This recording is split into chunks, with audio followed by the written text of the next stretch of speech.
What's up? Welcome to our show, Like Father, Like Son. This is a show where I want you guys out there in the YouTube world, Instagram world, to start being real with your kids. Let's stop lying to our kids. Grandmas, granddads, mom, dad.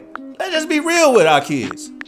We can save them a whole lot of trouble by being real with them and helping them understand the way of life and guiding them through the process, but letting them be themselves. Today's topic is about a white soldier charged with an assault for shoving a black man. You know what? Maybe you should hang on a little longer. We'll see how it goes.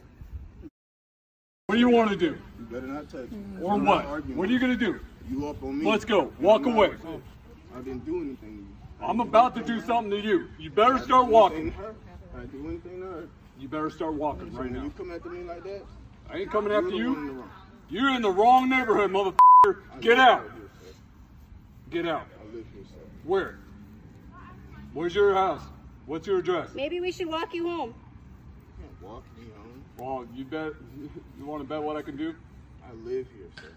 Okay, Right what's now, your you're address? harassing the I'm neighborhood. not harassing anyone walking through the neighborhood I live in. So, what is your intake of the video that we saw? Man, I don't know. This is a very teachable moment for me. And I'm learning a lot from this video. And the way I'm learning a lot from the video, because we live in the suburbs, and I've been trying to tell you this all of your life. And people in the suburbs police their own community. So I have kicked many of people out of my community. So I don't see what's wrong with him asking somebody to leave the community if you don't have no business in the community. And the reason why I say that is because, hey, our neighbor next door had his 7-year-old daughter get molested by somebody breaking into their home and molesting them, their child. Right. And many people in suburbs have a new app a neighborhood app out. And the neighborhood app is basically watching each other out. They watch each other back. Like if a GO witness is in our neighborhood, we know that these people are in our neighborhood. If an unidentified car coming to our neighborhood, we know about the neighborhood because we're basically trying to keep each other safe. How many police come into our neighborhood? Not a lot. Not a lot. Why? Because it's a good neighborhood. And why do you think it's a good neighborhood?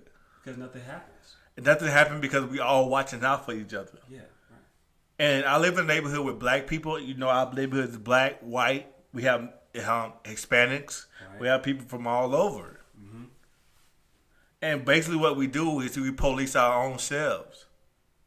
So this is a very tough decision for me because, like, I didn't realize that, hey, maybe I was breaking the law by asking somebody to leave out the neighborhood when they're walking on the sidewalk. I agree. I see what you're saying. Like, we had police. We got to be aware of our surroundings. But we cannot just assume things. Because if we see somebody just walking down the street, he might be up to trouble. We cannot just assume things. Then it's going to look bad. But, people going to say, like, he's racist.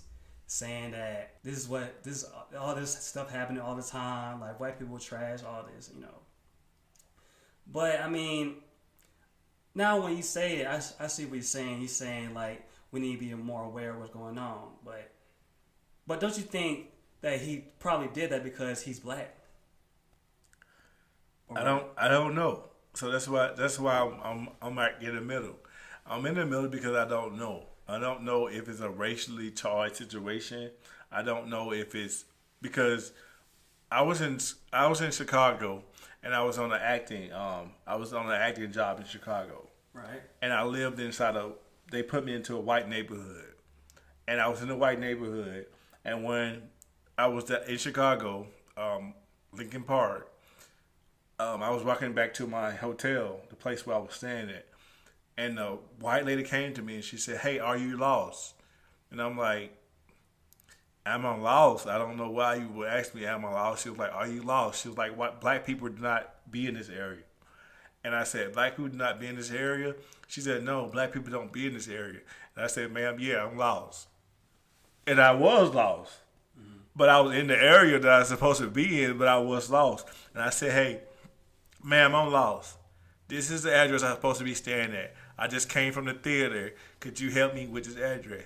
And I showed her the paper, and from her being this person to think that I was up to no good, she was like, oh, well, you do supposed to be here. This is the area that where you're supposed to be at. And she took me to the place that I'm supposed to be at. Mm-hmm. So it was just like, maybe this lady was not familiar with seeing black people in the area. And maybe that was her way of policing her area. I can just say that she probably was racist. But if she took me to the place where I'm supposed to be at, can I say she racist? Or could I say she was policing her area? It's tough topic. I think it's just programming. You think it's programming? I think it's programming. Okay. Because a lot of people from the suburbs, a lot of white people from the suburbs believe that black people cannot live up to their standards. Okay. So they believe that black people can't get a nice car, a nice house. You know, we see black kids on the news stealing, robbing, doing all that stuff. But that's not true. There's a lot of black people that are doing good and stuff like that. Have a good job, have a good car, want to do better for themselves. There's a lot of black people that want to do that good themselves. And I think it's just social programming.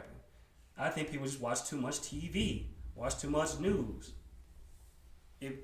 People need to stop putting their subjects that they watch and actually go out and talk to people, actually go out and see other races of people and talk to them and see, just explore the world more than just TV.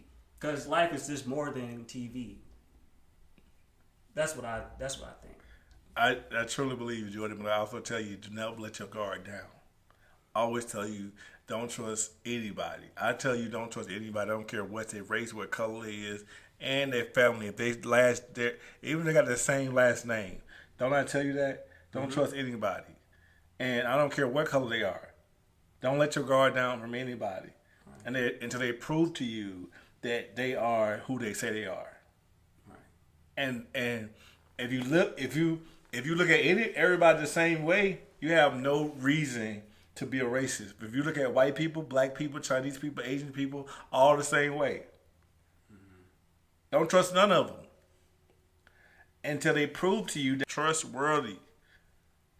And that's how I try to tell you, because you don't know what day it might be that, hey, somebody do you wrong. So I think that a lot of people put race and they try to say, oh, you can't trust black people, or you can't trust black.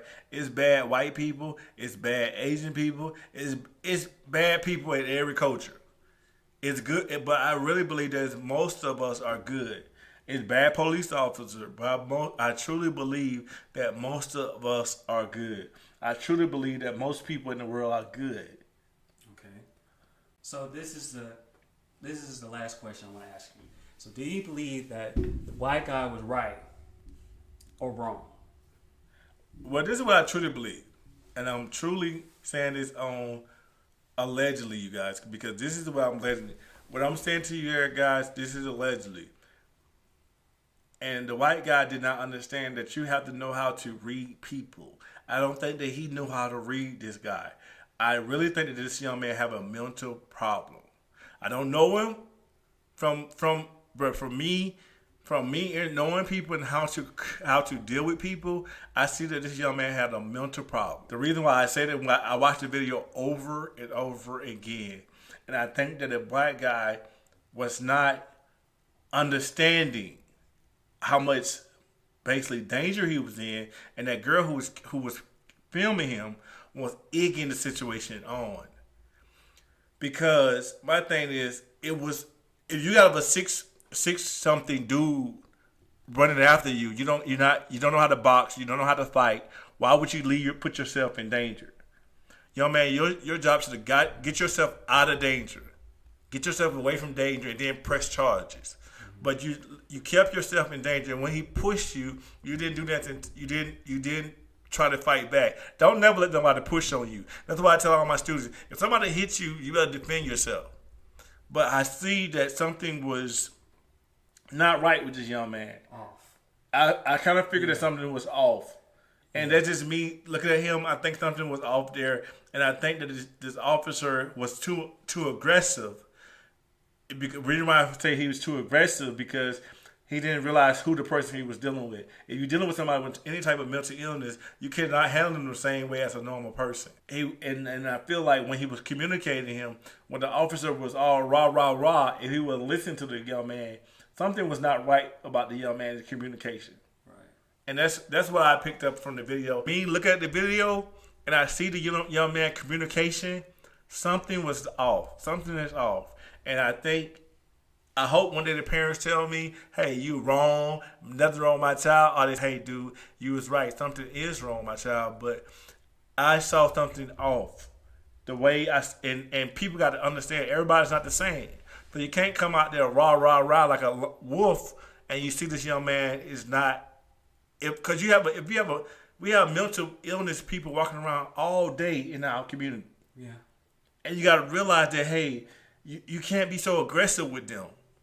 You got to say, hey, okay, he got a mental problem. He's just walking around. Let's let him be. He's not trying to hurt you. He's just walking around. Yeah. That's a mental person walking around is different from a criminal walking around. It's a very big difference because if you're dealing with a mental illness person, they're just walking around. They're not trying to hurt you. They're trying to get their thoughts together all any kind of way. So all that rah rah rah stuff, it don't work with them. Mm-hmm. So you got to understand your people.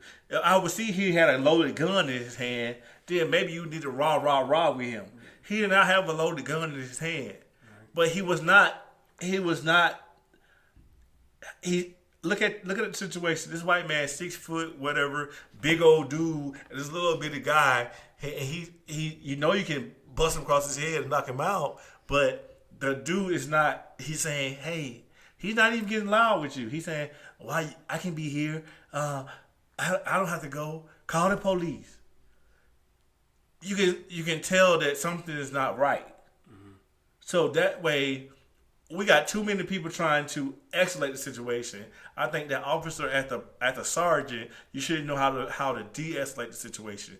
You knew you was bigger than this guy. You knew you had more power over him. You could have been like, let me downgrade my voice. Let me get to the point. And we need to stop having people taking out cameras because all they do is make the situation worse. All they doing is around here filming, trying to be the next Hollywood star. When you're making the situation worse, you could have been saying, "Hey man, let me pull this black guy out of the situation." Instead of courting him, instead of you running around getting famous for you because you're a camera woman, you should have said, "Hey, young man, let's go with me." And that's why I tell you all the time. I tell you this all the time. Don't be no goddamn cameraman.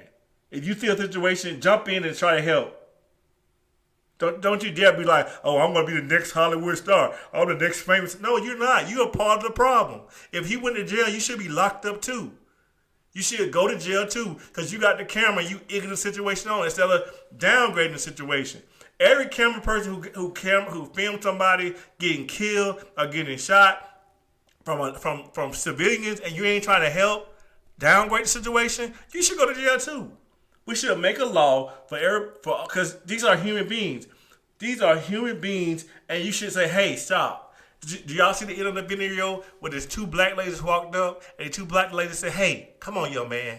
Let's go. To those black ladies, hey, shout out to you guys. That's what a GoFundMe account should be set up to those 2 black ladies who came along walking, and they escalate the situation. Those are the true heroes, but we don't see nothing about them. Those 2 black ladies, I don't know what y'all name is, but hey, I send you guys so much love because you guys are the true heroes in our society. That's what we need. Those 2 black ladies walking up, they were probably exercising. They said, hey, young man, come on. You don't want no trouble. And he walked off with them. That's all we needed. We needed somebody in there to say, hey, young man, show unconditional love. And that's what he got. And so I'm so happy to see that we have great people out here. And nobody's saying nothing about those 2 black ladies. The whole world is focused on this man and that woman. But they're not focused on those 2 black ladies who walked up and say, hey, young man, you don't want no trouble. Come on with us. And it was over. It was over and done with. Yo, this is the end of this video. Make sure y'all like, comment, and subscribe, and we will see you on the next one.